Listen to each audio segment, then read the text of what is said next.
If you want to torture your friends, put on Heaven's Gate, the director's cut.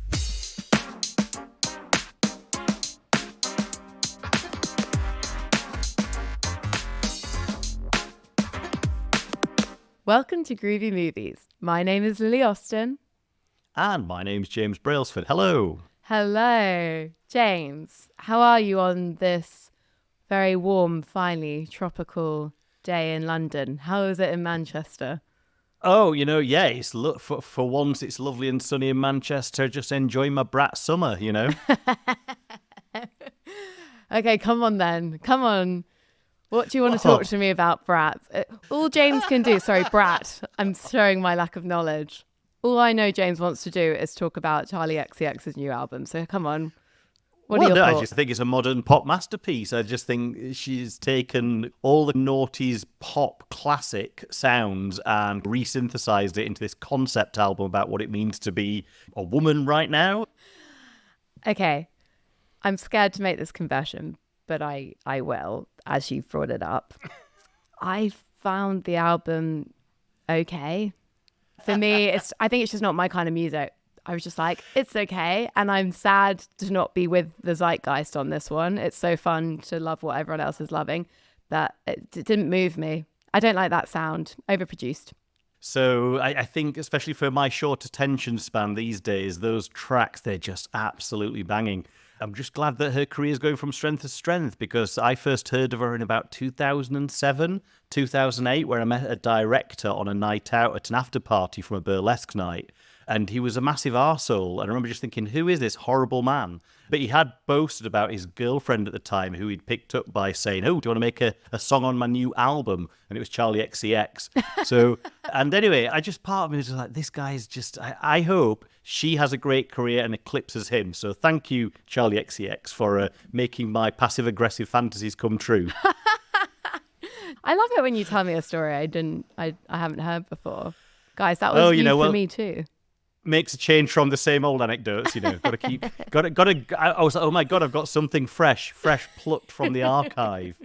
Dust that one down. Well, this isn't groovy music. This is groovy movies. So moving on from Charlie XCX. Keeping it topical and zeitgeist. I know. I'm very impressed. Okay, yeah. For a moment we did that, because now we're going to go back to sort of business as usual, as you would say, James. Because this week we are talking about fantastic film follies. So just to clarify, we mean movies that were massive, massive flops, but in such grand style that basically everyone involved was bankrupted, or at least someone significant was bankrupted. That is the key thread. I think the word folly is a key here in the title, because there can be flops, but maybe they weren't follies. I mean, I think right now, the era we're in, we're having a lot of flops, but I don't think they're follies. The flops that we're having are sequels, big action films, big budget films, legacy sequels, and they're all just flopping, but I wouldn't say they're follies. They were precision engineered to make lots of money. That was the plan for them. Whereas the films I think we're discussing today, these were to some degree or some variation of, this was a director leveraging their power at the time or being given an opportunity that they wouldn't ordinarily have had. And this is what they chose to do with it. These are the films. And not only chose to do it, but what they chose was to do something huge, big budget, over the top, bloated, and you can guess the rest. So we will be talking about this week Heaven's Gate, One from the Heart, Ishtar, and of course the most recent on the list, Cats. Which you sprang on me. Well, you didn't spring on me, but I didn't think we were covering it. And then this morning I was like, no, I've just watched all these films. James kept trying to not do Cats, and I was pretty set on it because it was just so infamous. When I said to one of my colleagues at work that we were doing this, she immediately said, are you doing Cats? So this film, in like recent history, it is infamous, so we had to cover it. But originally I did say, don't worry, James, I'll talk about it briefly, you don't have to watch it, it's not worth it. But actually it's such a oddity that you had to. How much did you watch of it today, James? Less than half an hour, more than quarter of an hour. Okay, good. Thank you. I didn't have much gas left in the tank after Heaven's Gate. That's all I'm saying. Listeners, you are welcome, because this is a really, really tough week. As soon as we settled on it and I began watching these movies, I was like, why the hell have we done this to ourselves? We have a film podcast. We had the opportunity to watch the best films and then discuss them. And instead, we've decided to watch the worst. It makes no sense. I feel like we really suffered for our audience here. I really feel like we took one for the team. This felt somehow like biblical, quasi-mythical. You know, I just feel like I went on some kind of journey and I felt like I was atoning for some sins somewhere in my life. But that's the point, right? Is that, you know, we've watched them now. We're going to talk about them. So you'll be across it and the fun stories that came out of these productions. And then you don't have to watch them, guys. Don't worry. All right. Well, enough explaining ourselves. I think let's just like pull off the plaster and get into it. It's kind of a gross image. But anyway, Heaven's Gate. We're going to talk about these chronologically, guys. So starting off with Heaven's Gate, directed by Michael Cimino, came out in 1980. I guess I did say, James, that I would do a plot summary. This is challenging with this one. It's set in colonial times. Olden time, Phoebe the would say. dying days of the West, the wild. I wouldn't say the West. dying days of the West. It feels like very much the West, right? Okay, 18 something, I'm guessing. 18 maybe. Okay, so it's set in what was that, Ohio? I wrote it down somewhere. Hold that thought. Listeners, in case you're wondering, didn't these guys just both of you watch the film and yet you can't remember the details? Trust me, try watching the film and try to remember anything, because it's like, I was trying to think of a visual metaphor that summed up my experience of watching this film, right? It's like you're going on a diving board in a diving pool and you kind of bounce off the board, you do this beautiful pirouette and you're like, right, and now I just need to go into the water, but you suddenly realize there is no pool and it's just concrete and you just hit the concrete, and that is what happens when you watch Heaven's Gate. That's a beautiful metaphor. It's like hitting a wall. Yeah, it is. So it's set in 1870. We're in Wyoming. We're with a load of men. There is some kind of tension about immigrants. So it's actually kind of you could argue it's an eternally relevant movie because it's about the tension between immigrants and actually previous immigrants, because I mean, it's America, but whatever. It's people fighting over land, and apparently everyone's hungry. There aren't enough horses to go around. Horses are being stolen, cattle are being stolen, and some men are angry about it. So a fight is going to ensue. But that is the most succinct I can be when actually what the reality of this movie is 3.5 hours of everyone from Jeff Bridges to Christopher Walken to Chris Christopherson. It's an impressive cast, don't get me wrong. John Hurt is randomly a drunk man in there for some reason. And Isabelle Huppert is in there too. I think that's her first American performance. And it's also got maybe one of his very first screen performances from Christopher Walken. Yes, I didn't even recognize him actually initially. Yeah, very young. He doesn't have that raspy Christopher Walken voice in this early movie. Yes, he's the most unaffected version of Christopher Walken you'll ever seen. Yeah, but okay, so that is just a base plot summary, just so you guys are across that a little bit. But James, talk to me about the film itself. Why is it infamous? It's infamous because I think, especially when I was getting into films when I was in my teens, I think this is one of the first films that kind of comes up on the radar as far as like big flops and things like that. I would say Heaven's Gate and Ishtar were two that just kind of would come up on the radar. And Heaven's Gate was interesting because it's infamous for, quote unquote, sinking a studio for United Artists, which was a very early studio. It was set up by a bunch of stars, including Mary Pickford and Charlie Chaplin, because what they wanted to do was create a studio that prioritized the creativity, that prioritized the artists, the filmmakers and the actors. So by being set up by filmmakers, it was meant to support and nourish them. So what it meant is you didn't get the money men breathing down your neck as much at United Artists, which is all well and good if you don't have an egotistical director who just won all the Oscars, was a critical darling and had a huge box office hit with Deer Hunter, but also is a notorious egoist who then decides to take advantage of United Artists and literally spends every penny they've got and then some on Heaven's Gate. It's sort of giving Trump. It's like the what? Yeah, it's kind of like the Supreme Court saying, "Oh, he can get away with anything because he's president." That makes sense, and it's fine to have this ruling because no president would ever abuse that power. And here we find ourselves with Heaven's Gate, because yes, the the budget ballooned to 44 million, and the box office taking was 3.5 million. Yeah, we've especially suffered because the theatrical release was just over 2 hours, but we watched the director's cut. So we saw the version that Michael Cimino would have preferred you have to see, which was 3.5 hours, which I had forgotten about when I suggested it.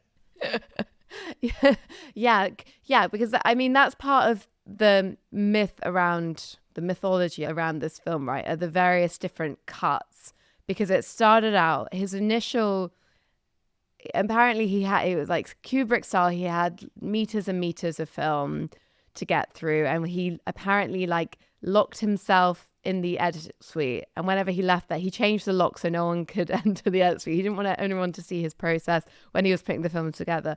And when he finally presented it, I think it was even longer than 3.5 hours. Oh yeah, actually, he presented like a 4 or 5 hour version, and he was like, "This is it." Yes, that was it. Yeah, 5 hours. I mean, the cruelty of that. I mean, it was torture just 3.5 hours. Honestly, I can't even imagine. But then, if you want to torture your friends, put on Heaven's Gate the director's cut. yeah, exactly. But then he went back, right, and was strong-armed into cutting a more viewer-friendly length for the film. But that went down quite badly, I think, whatever he cut it to at that stage. So then someone else did a recut, an infamous recut in 1981, like a year after the film was made. And that was what was put out in cinemas. And that apparently was awful. That's what kind of tanked the movie, was this very, very bad cut of the film. And since then, there has been like a reappraisal of the movie. It has been on list for best movie and talked about the crime that was this recut, and the actual 3.5 version that Michael Cimino wanted is actually a really great movie. Even though I did say it was torture because it's too long, the film itself I don't think is that bad. What do you? I think it looks good. I think it looks nice. Oh, thank you for highlighting the work of cinematographer Vilmos Zsigmond, who I was fortunate enough to be taught by for 2 weeks in Budapest. He talked a lot about his time working on Heaven's Gate, and he said he'd read and heard about all the problems people had with Michael Cimino because he had a big ego and he was very temperamental. But he said he never saw any of that. But I remember just thinking, yeah, because you were the cinematographer, you just won an Oscar for Close Encounters of the Third Kind. You were like the man, as if he's going to be shitty with you. So, it was, so I'm glad you had a nice time, Vilmos, but I still suspect a lot of other people didn't have such a great time. But it is probably his greatest work because this is a cinematographer's dream. You've got essentially a director who will support you in anything you want to put on screen. So as much as I've given it a hard time, it is an incredible looking film, and the scope and the scale of everything. All of that money did end up on screen. I mean, it's notorious. Like, you wonder, why did it go so over budget? I mean, one of my favorite stories about why it went so over budget is that very early on in the film is a kind of a typical American Western town with a train station in it. All of that was built from scratch. It's not a location that they found. They literally built it all, including the train track, including the train station, which, if you watch those shots, you see a train come into the station, the camera moves, follows somebody as they go inside the train station, all of that stuff built. Michael Cimino saw the set finished, and had a couple of streets. It had like a intersection. And he said that the street's not wide enough. It needs to be a foot wider. So he made them demolish one half of the street set so they could move everything 1 foot wider and rebuild. Yeah, it's actually even worse than that, because Cimino demanded, that it needs to be a foot wider. The set designer said, okay, we can demolish one side and then build it wider. And he said, no, I need both sides demolished and it be a bit wider on each side. I don't want just one side, even though that would be cheaper. Because this level of kind of controlling egotism. There were also allegations of animal abuse on set. There are scenes with a cockfight where apparently those cockerels were, or are they? Is it actual cockerels in a cockfight? I don't know. I've never been to one. I was watching the cockfight, just thinking, how animal safe could you do all that in reality? Yeah, I can't imagine. In fact, because I skipped through that scene because I thought, this is not very nice to watch. It's not adding anything to the story. This is completely redundant. I mean, that sentence could be applied to pretty much 95% of the film. It's an exercise in self-indulgence. It's like being fed a really ornately, richly iced cake. It's great for the first few bites. Then you're like, is every bite going to be like this? But they are all beautiful. I often think of the 1970s as being the golden age of Hollywood cinematography. And it does, like, Heaven's Gate does summarize that quite nicely. But it just fights against everything else. It fights against its own self-importance. It's how overblown and how long and slow everything is. And I just don't really care about the characters because everything's so, I don't know, low-key. I mean, on that note, it was a quintessential Bechdel test failure because this movie, it was just a load of men. We have one named woman in the movie and she plays a madam of a brothel and who, of course, gets raped in one of the scenes by the baddies and then gets rescued by one of her love interests. It's like amazing in how retro, like it feels like it wasn't made in 1980. It feels like it was made around 1870 when it was set. It's like extraordinary. The whole thing just smacks of essentially male ego gone wild. It feels like it when you watch the film, and it is like it. It's the ultimate expression of this is somebody who's achieved the pinnacle and decided they can do whatever they want. I just can't believe that Michael Cimino really felt that this was a film that he wanted to go all out on. I mean, that's what he says in interviews. When he's been at retrospective screenings of it, he's like, finally my vision, but I can't imagine he had the burning desire to spend this much money making this. I don't get it. I don't get why he made it. I get it. Like he is an American and there is so much romance about the West and this particular time. You know, the mythology around cowboys in this time period, that is a thing. And so I get it. For a certain kind of American man with ego and money, I feel like that was such an 80s vibe to want to make this like lush, sprawling movie about this time period. You know, a sprawling epic is what I'm trying to say.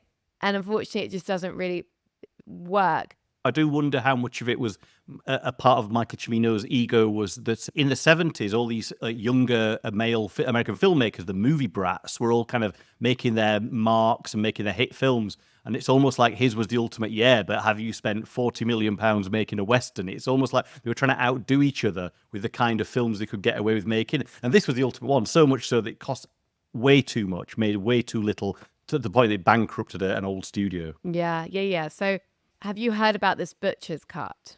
It feels like this could be something like Steven Soderbergh likes to re-edit films that didn't quite work and put his own spin on them. So is this like a film where it's been done to try and make it better and shorter? James, did you look at my notes Steven Soderbergh. Yeah, in 2014 he created The Butcher's Cut. It's still available on his website. We'll put a link in the show notes. You can watch his version of the movie, which is a cool 108 minutes long. Oh, we should have watched that. I wouldn't be in a hurry to recommend this to anybody. However, if you want to kind of have a taste of this, but a better film, I think, just as a watch, I would recommend, made around the same time in the mid to late 70s, is McCabe and Mrs. Miller. Also shot by Vilmos Zsigmond, so the same cinematographer, set in the kind of frontier about a romance between kind of a pioneer guy and a woman setting up a brothel. So there's a lot of similar elements, but it's stripped down, it's simpler, and it just works much better as a film. It's like an hour and a half and it's done. Okay, perfect. I love that. Great recommendation. I think the thing that links these movies is the press attention around them and the vitriol around it, because like I said, this film was really vilified. It's like, oh my God, there was so much schadenfreude about this film being so over budget, so ridiculously over the top, and being so rubbish. And actually, I feel like most of the trashing of the film itself was about the fact that people had heard so much bad stuff. There was so much bad press about the director and everything around the filming, the production of the film. And that kind of had this knock-on effect for critics because it really isn't that bad. This is very much seen as the end of the 70s excesses, this Heaven's Gate film. The studios were just giving young directors films to make their own passion projects and just to take these big gambles. Now, this was a folly and it bankrupted a studio. But the next film, I mean, this is one that I've been dying to discuss the podcast. This was different in that it more bankrupted an individual. It was Francis Ford Coppola's One from the Heart. And most of the money that was used to finance this ultimately was his or he was liable for. So this was a swing and a miss, but rather than doing a swing and a miss with somebody else's money, this was a swing and a miss where he was personally invested into it. Yes, because, okay, so initially it was going to be financed by MGM, right? And apparently Francis Ford Coppola was given a record 2 million just for the job of directing that. But he initially rejected that offer, then himself bought the rights to this script and then self-financed it with his own studio, Zoetrope Studios. So he basically like took it back so he could have control and then find money another way. Well, they weren't offering him enough money, not a big enough budget. Initially, he wanted to, after the spectacle and the location hell that was Apocalypse Now, he wanted to do a smaller personal film about like a little romantic drama. And so initially, from my understanding, he conceived One from the Heart as being like a $2 million little low budget film. But as is the Francis Ford Coppola way, everything just gets bigger and bigger and more. So this 2 million, the initial idea, get this, is that it was meant to be filmed on location. You film it on the Las Vegas Strip, right? This film, by the way, it's a romance. It's kind of a lovers having a tiff and going off on adventures set in Las Vegas. So obviously you film it on location, on the Strip. You go inside some of the Las Vegas casinos. You shoot it for $2 million. But he got burnt out by going on location for Apocalypse Now. So he's like, no, we're not doing that. We're going to build it all in the studio. All that neon, all of that Las Vegas Strip. We're going to recreate it. We're going to build it all. And we're going to have the world's biggest electricity bill to keep all that neon on for like 7 days a week. Yes, because as you guys might have remembered from our previous episode about amazing failures, Francis Ford Coppola's Apocalypse Now would have bankrupted him if it was not self-funded. I don't know if it was self-funded, Lily. He put his house on it. I remember from the documentary.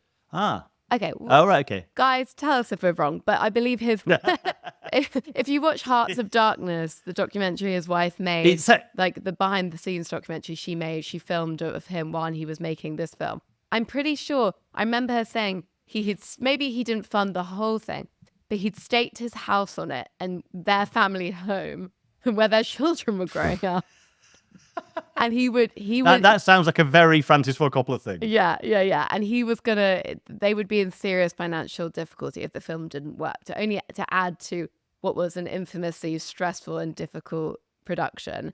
But the gamble paid off. There's a great payoff in the BTS documentary because the film was a huge success. And so he had another crack at it with One from the Heart, and unfortunately did not have quite the same outcome with this one, right? Because the budget, as you said, was 26 million, and then in the end, the box office taking was from an original 2 million, it ballooned from 2 million to 26. That to me is just the mind blower. And if that budget had stayed at 2 million, they still would have been like a bit fucked because the box office taking in the end was $636,796. Ouch. Because you got to look at Francis Ford Coppola. He had the dream run of the 70s. He won Oscars. All of his films were huge box office successes. They were often troubled productions, or at least, Apocalypse Now is this well-documented one. But they all paid off. The 70s was this golden charm time for him. And then this was the 80s now. And so he took another swing and a miss. And I just wonder if there were versions of you and I going to the cinema in the 1980s, like, oh, great, we loved Apocalypse Now. Can't wait to see his new one. Don't know much about it. And you go and you sit down and it's One from the Heart. Okay, but let's talk about it a bit because it's a very interesting concept, One from the Heart, because as you say, it's a love story and it's almost a musical, but it's not a musical. Because it has an original soundtrack by Tom Waits and Crystal Gale. So in every scene, pretty much, you hear their voices, them singing these very, it's really dominates each scene. You could get these lyrics coming through, which are obviously meant to kind of reflect what's happening. And they're kind of commenting on what's happening. Yeah, but the actual people in the scene are not singing. It's very odd. It's not like anything I've ever really seen.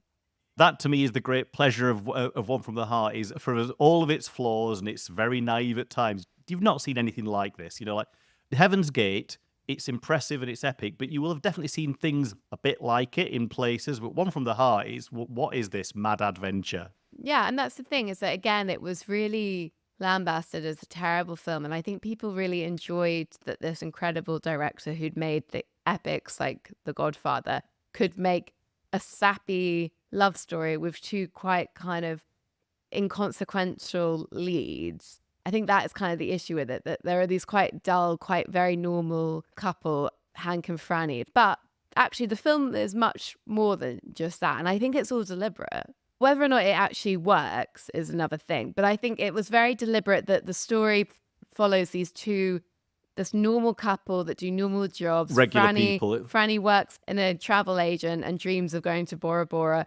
Hank, I don't know what he does actually. Is he a builder? No, I don't know what he does, yeah. Handyman or something in this world. And he just wants to settle down with Franny and have a house together. And that is the conflict, in that she wants more from life and he doesn't want more from life.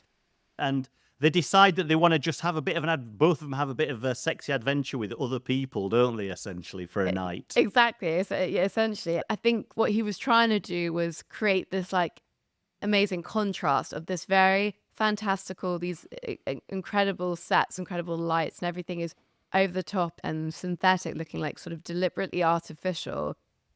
And then in the foreground, we have this couple who are just very, very normal. I feel like that he was deliberately trying to do something with that. I just don't know if it always works. Absolutely agree with you that was by design. But yeah, I was watching this film and just thinking, it does feel like this is Francis Ford Coppola, his films that work best when he's doing them about the mafia. But it's not really a gangster film, is it? It's more mythological than that. It's more about the corrupting influence of evil. Apocalypse Now, is it specifically about the Vietnam War, or is it about war is hell as a general theme? He's good at these big, slightly mythological things. It's like he's making a film about love as if he's making Apocalypse Now, essentially. It's like everything. And that's what makes it thrilling, but I think that's also its weakness. I just don't understand why he couldn't bring the same kind of complexity to this subject, though, because at its core, this idea that people want adventure and often relationships feel like they inhibit your freedom and inhibit your chance to explore. Like everyone has that is a universal tension in I think most people, but it just comes across so flat, and they're just so not particularly nice. It's like, where's the tension? Just break up. You guys obviously aren't happy together. No problem solved. Like, I'm so disappointed when they get back together at the end. I'm like, but you guys don't want to be together. What's going on? The two actors, Frederick Forrest and Terry Garr, they're both great actors. They're solid actors. It's just that I don't think they had much to work with. I do think it's essentially the script just needed a couple of other drafts to get up to speed. I think they're good actors. I don't think either of them are leads, to be honest. I just didn't, and I know that was the whole point. It was like, we want a very normal couple. Yeah. But I found neither of them particularly captivating to watch. Yeah, so the central performances essentially fundamentally kind of kick the feet from underneath it from the get-go. You just never quite connect with them, and they're a bit of an unlikable, both of them, central pair. But there's so much invention and colour and life around it. Like, there are moments in this film where he definitely nails a special movie cinematic moment. And there's these fleeting moments throughout the film where like, oh, this is something special. And it all comes together where, in a way where Heaven's Gate is just beautiful and epic all the way through. Heaven's Gate doesn't show you anything that you haven't seen before. In One from the Heart, it's like a semi-pop video in places. I love the bit where Natasha Kinski's face becomes full screen and there's various neon light. It's a bit like a music video sequence. Well, yeah, I was going to say the moment when Natasha Kinski does that dance routine. She learned for this film to not only do like a little silk scarf juggling thing, she learned how to do a genuine high wire act with no safety net underneath it. And then she learned how to balance on a ball while delivering dialogue just for this film. I thought it was impressive in the film, but I didn't even think about the fact that she probably wasn't already a circus performer when she was hired. Our two leads have little dalliances, romantic encounters with another man, another woman, respectively, and they are definitely way more colourful. And they would have been much more exciting, perhaps, if the films had orbited around them a bit. But I know that's not the point of the film. But so yes, sorry, go on.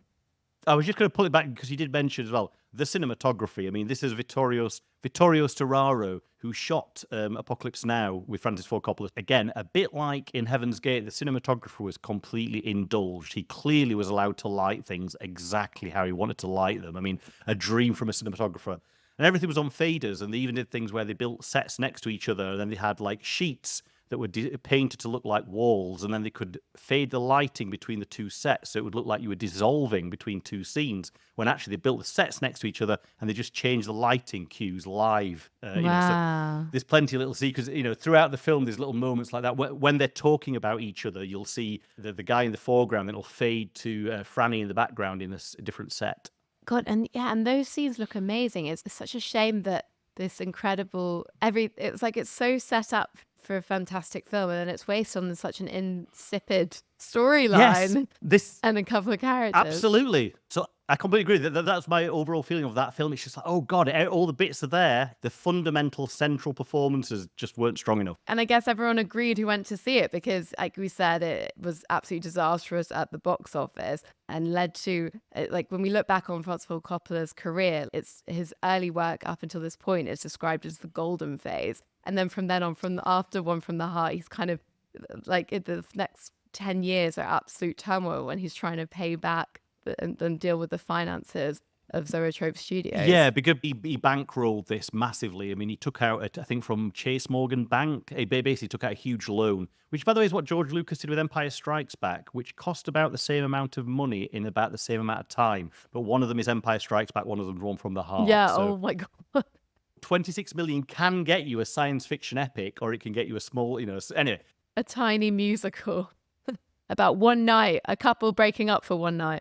But he because he was personally indebted, I think it was something like every year on October and November for the next 10 years, he had to deliver $2 million.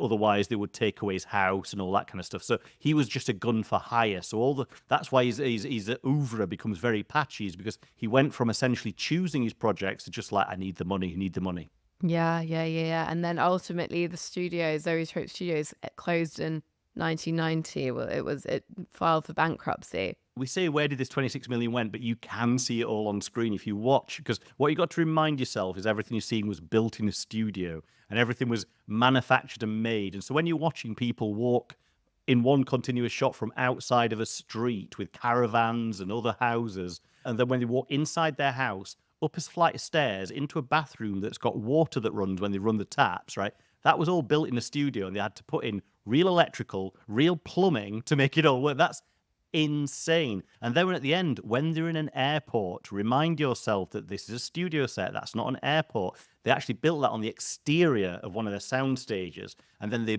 bought half of a jet plane, like a 747. They bought one so they could stick it in their manufactured airport, and they show it all off. Like, it is the most insane amount of scale for what's meant to be a night out in Las Vegas. But it's just like, for such a small story, it just seems like baffling, right? Oh, yeah, but that is why I love it. This is the kind of film folly that I love. This is one out of all the films we watched, this is one that I just enjoyed it. As much as they were cringy, awkward dialogue and the romance stuff between the couple just is, like I say, very flat, very underpowered. There's a lot to enjoy in the film.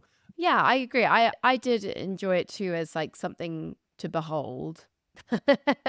I've watched the 2003 version, which is like his first proper director's cut at it. The reprise version, by far, is the best version to watch. It's the least painful. It's the best version of it. So if you are going to give it a go, the reprise version is definitely the best version. Well, again, it's easy. It's easiest to watch that one, but I would have liked to have seen the version that actually flopped. We've kind of like in both these films, we've not actually been true to the title of it, because we've watched the new and improved versions of both, but they're quite bad in themselves. So maybe it's for the best.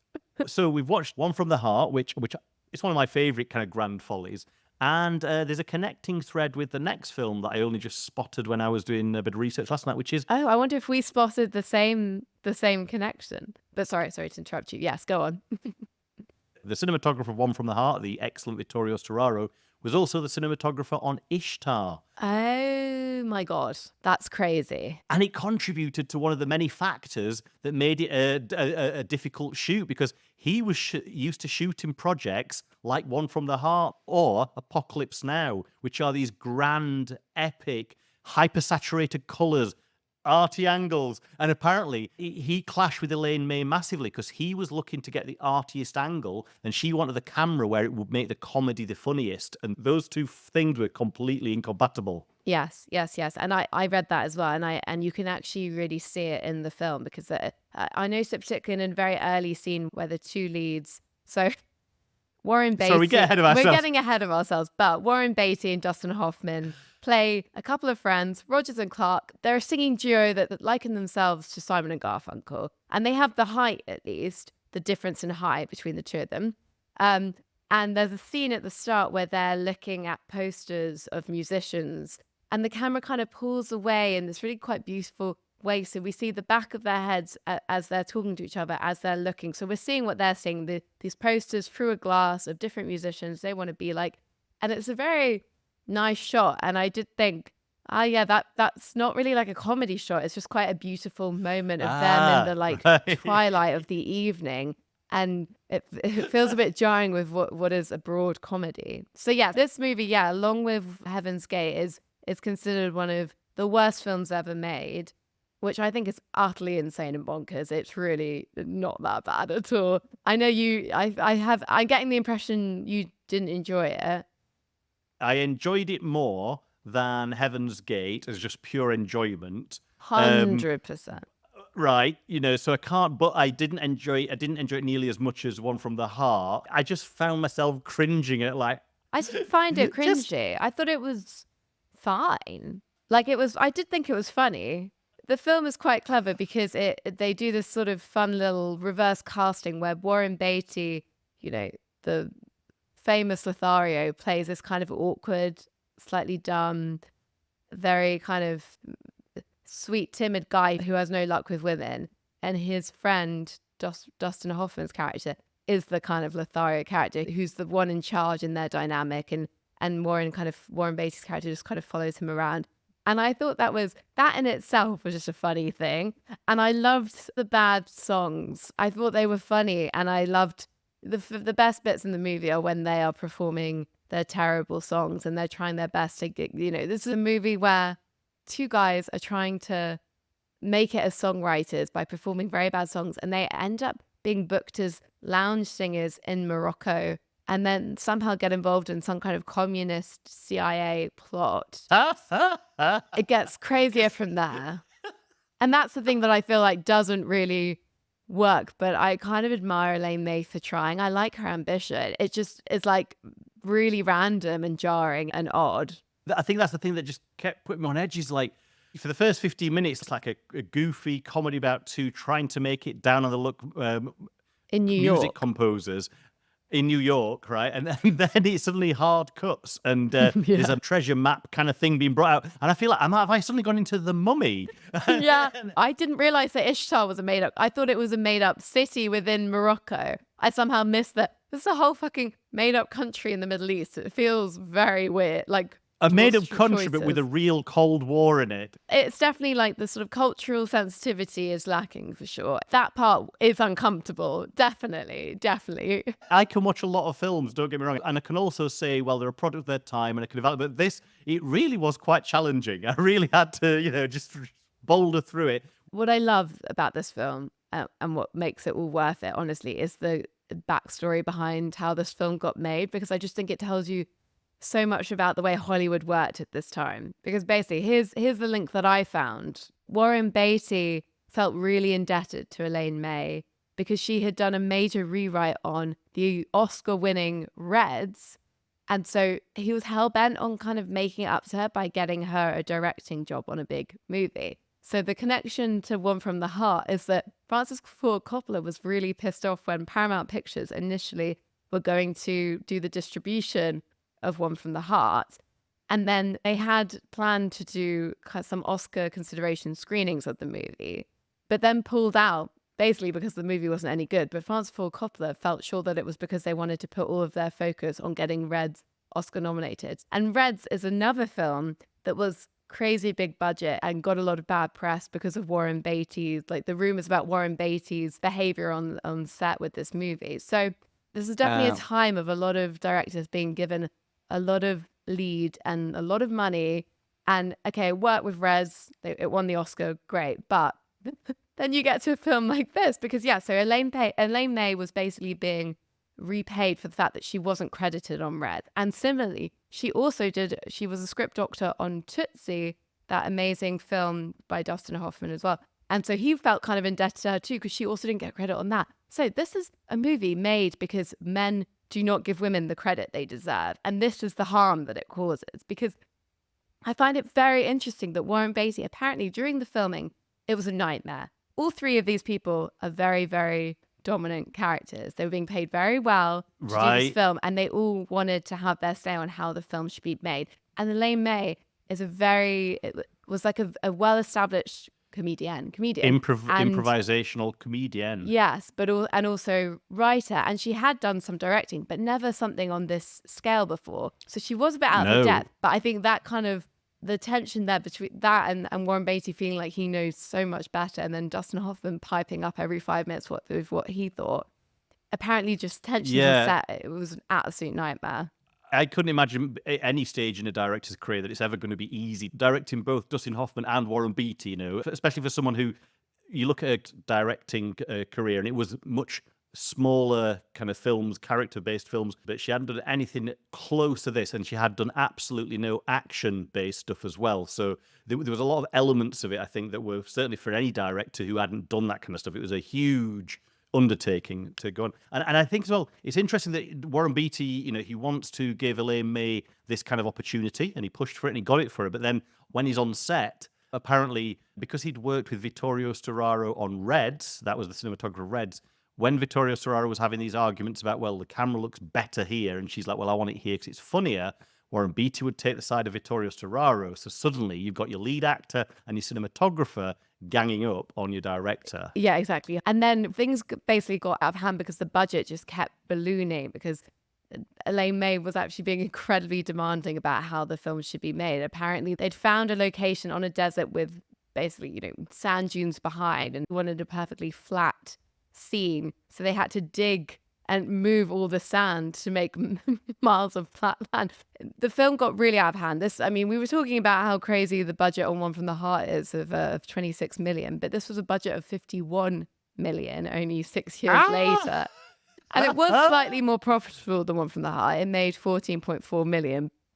You look at One from the Heart, and I can see the budget. I can see it's like the madness of where the money went. But One from Ishtar, I can't really see it. I get essentially it must have just been lots of mistakes, reshoots. I think they said as well, because they were shooting in Morocco, that if you needed a piece of equipment that you'd missed or something, somebody would fly out to bring the one piece of equipment. They would stay up in a hotel. So just expenses off the charts. Yeah, and apparently the reason they were shooting in Morocco was because Coca-Cola, the parent business, had some money tied up there that they couldn't get back. So they were like, let's film it in Morocco. But there was no production experience by anyone in Morocco. So local crew just didn't know how to make the film happen. So I think it was all that kind of stuff that made it balloon like crazily.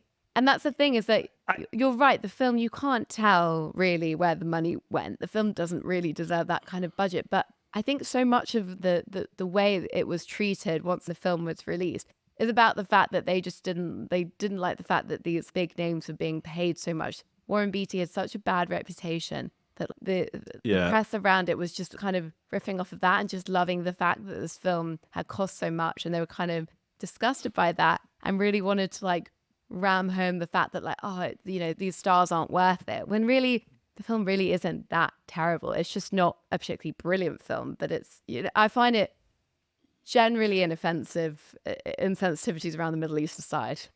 And okay, that's a big but. I admit. That's a bit. I think its core isn't bad. It's like, I think it's a perfectly well-made movie. It's not like it's not like The Room. It's not like terrible to watch. It's just it's just okay, and definitely doesn't deserve that kind of budget. It's just an experience. Poor Elaine May. Poor Elaine May, yeah. I mean, just I can't imagine what that must have been like when this huge opportunity you've been given just ends up like that. But I was just doing a little bit of research on that, and I noticed that one of the things that was highlighted was her doing 50 takes. But I noticed it was in reference to the 50 takes, and I would like to say on this one example they're citing, I think it's perfectly reasonable if she took 50 takes. The quotation was from the sequence where vultures land next to Dustin Hoffman in the desert, and I was watching that going, wow, that's a real vulture and it's landing. That must have been very difficult because I don't imagine there's that many trained vultures. So 50 takes of that, I get it. That's probably just how many takes it took. I mean, that is definitely the misogyny of the whole thing creeping in, because Stanley Kubrick is famous for his many, many takes, and he wasn't ever told that he couldn't direct, whereas Warren Beatty apparently at a certain point said she can't direct. But apparently he would not let her be fired because he wanted to preserve his reputation as being supportive of women. And the irony of treating her this way. By trapping them. Yeah, trapping them. And then I love it because it's like, that reputation really, did he ever have it? I mean, all I know of Warren Beatty is how many girlfriends he had and what a Lothario he was. So, sorry, I think he failed on that score. But that's the thing. I think all three of these movies, okay, they're epic for the amount of money it costs and the harm it caused. Because, yeah, I mean, okay, it is a sort of a reductive term, but Elaine May is always cited as a director who was in like director jail after that. She couldn't direct after that. And so, you know, one way or another, the cost of these movies was high. But I think at that core, none of them are like terrible, terrible movies. But then we skip ahead to Cats, Tom Hopper's movie of 2019. And it's a similar story in that this is a director, well, it's different to Elaine May, but similar to Coppola, that, you know, this is a director who just won an Oscar for Les Miserables. They were like, what do you want to make now? And he's like, yeah, I'm going to do another musical. Let me stick with that genre, but let's go bigger. Let's do Cats, the perfect musical to create a film with. And of course, this is the classic case of the money men are like, well, you did Les Mis, and that made money, that got awards, that did well. So no questions asked. We're not going to go, are you sure this is a good idea? We're going to go, hell yes. Yeah, so I mean, there's not really much to say in a way, other than I'm just it's like... nightmare fuel. It's in what? It's nightmare fuel. Just so many Nightmare questions fuel. with no answers. Yes. Nightmare fuel. Nightmare. I love that. Fuel for my nightmares. Fuel for your nightmares. Yeah. It's just the uncanniness of cats that have the bodies of human beings but CGI fur. That in and of itself is a crazy, creepy concept. And then the other thing is, it's a baffling musical for most of us. I know it was huge. It was a big theatre production. But it's an odd concept of cats taking it in turns to introduce themselves and then singing and dancing. There's no story. It's just here's a bunch of different songs. Yeah. Because I was watching in lockdown. My mum was watching Cats, the filmed version, the musical. That's singers and actors in makeup. And that works. Your brain can handle that. You're like, okay, it's the theatre. They're actors and they've got pit makeup on. Yes, because the thing is, it's an odd concept. But what I understand is that the thing that people really love about it are the songs and the dance performances. But if you're watching CGI dancers performing a musical, like, there's nothing impressive about that because you know it's not real. You know, the human eye does not find it impressive to watch CGI performances. I'm really sorry to SFX people because I know what your work is intricate and complex, and I know, you know, famously on this movie they were put under so much pressure to make this and did not have enough time to do a good job on it. But even if it had been the best job in the world, it's just not an interesting thing to watch a CGI dance performance. I feel like it's only impressive when you know that a human being is doing this amazing dance. I completely agree with you. It's the idea that a real explosion using pyrotechnics feels dangerous, and a CGI explosion, it just doesn't feel dangerous. Even if you might not know the exact thing that's happening, your brain just knows if something's real and dangerous or not. I think we've got thousands of years of evolution of that kind of thing that we're not easily that fooled. And yeah, there's an uncanny valleyness to having human statured and human shaped cats that no amount of, even if the CGI, I think the CGI, that's not the problem, is it? It's the design, it's the choices that were made. You know, I was watching thinking, what version of this film would work? Should we have just regular cats that sing a little bit, you know, or should we just not have bothered? Should we really not have done this? It doesn't make any sense at all. And then, yeah, I think what really added again to the vitriol, the kind of the buzz around this film was just hearing what an awful production it was, because apparently the VFX department were given 6 months to create the 2-minute trailer for the movie, but then only 4 months to actually make the movie to finish it. And there were sort of simple things like Tom Hooper didn't understand how this works, how producing a CGI film works. So one of the things is that they would show what they'd produced so far, but without any of A the previs. you're right, without any of the color, without any of the fur filled in or whatever, just to get approval on what was happening in the scene. And Tom Hooper would be like, well, what is this? Why don't the cats have fur? He wanted it to be fully rendered. And so this kind of thing just like held everything up because he was making them do such crazy hours and so much work. There were members of the team who were like sleeping under their desks just to get this film finished. And then when it finally gets released, everyone laughs at it and talks about how terrible the special effects are. And so I really feel for them on that set because apparently he was like awful to work with and really putting them under pressure. And the result is quite shocking. Because that's the worst way to work with VFX is not basically not being able to imagine what the finished thing will look like, because by insisting that essentially it's much more finished, then the amount of work you have to do for that, and then there will be notes about, oh, that dance routine doesn't work, or you want the cat to jump higher in this moment. Well, you've just spent ages rendering all that with fur. So what you need to do as a director is just be able to say, yes, with that wireframe model, I can see the motion, I can approve the dance, and it just makes everything more efficient. Yeah, so that was a case of a director's unwillingness to engage with VFX just completely fucked it over. I remember how much of a panning the CGI got. Judi Dench's human hand was mixed in with some cat fur, but basically, I think a week into its run, they updated all of the files for the film around all the cinemas in the world. So if you went to see Cats about a week after release, you got an updated CGI. But the thing is, I was watching this film thinking the CGI is not the problem. Yeah, it's not that. The problems are way more fundamental. It's like you're making a film with these weird anthropomorphic singing, dancing human cat hybrids, and they look like famous people. Every now and again, you're like, "Is that Rebel Wilson?" Okay, and she just pulled a cat skin off, and she's got a costume underneath. Every new shot was a new question. So when I was doing my research, I found this very interesting blog by a film critic blogger who calls himself the Hulk or the Film Hulk or something. And he did this amazing takedown of Les Miserables rather than Not Yet Cats, but talking about the ways why the film doesn't work, the ways in which Tom Hooper doesn't really understand how to make a film. He doesn't understand cinematography. He doesn't understand it sounds very harsh, but I found it very fascinating because it does.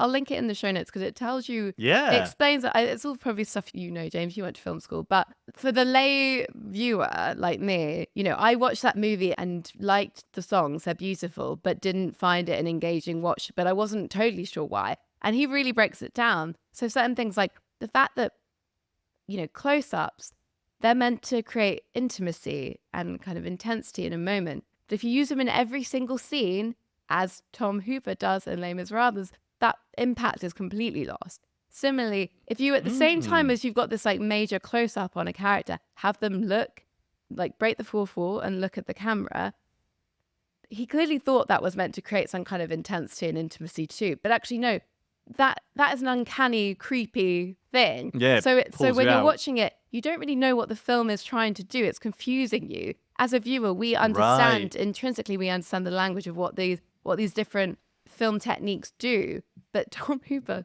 does not understand them basically. And he talks about how he's a huge fan of Stanley Kubrick, and he mentions him in lots of interviews. And it seems like actually in his films a lot of the time he's trying to employ Stanley Kubrick's techniques, but he doesn't understand why he used them and what they're used for. And I actually saw that in Cats. I noticed that the film begins with this like soaring, uplifting opener musically, but then we have a cat in a bag being thrown into shot and being abused. So you've got this jarring thing of this like horrific thing happening in the scene, but then this kind of uplifting music. And I feel like basically why this film doesn't work is that it's all confusing and nonsensical because everything that's going on in the film is kind of competing with each other. There's just too much going on and too much that doesn't work going on. I did stop watching before James Corden appeared because I think that would have broken me, Lily. That would have broken me. So you didn't see Taylor Swift doing a British accent as she sang? No. You didn't miss much, honestly. But yeah, we're rounding off with the worst of the four. If it was to recommend one to watch, One from the Heart, I think, out of the lot. But I was thinking if there's one that I could like fix and make good, Would it be Heaven's Gate? It's definitely not Cats, so it's between Ishtar and Heaven's Gate. I'd probably make Heaven's Gate good, and that I would like to see.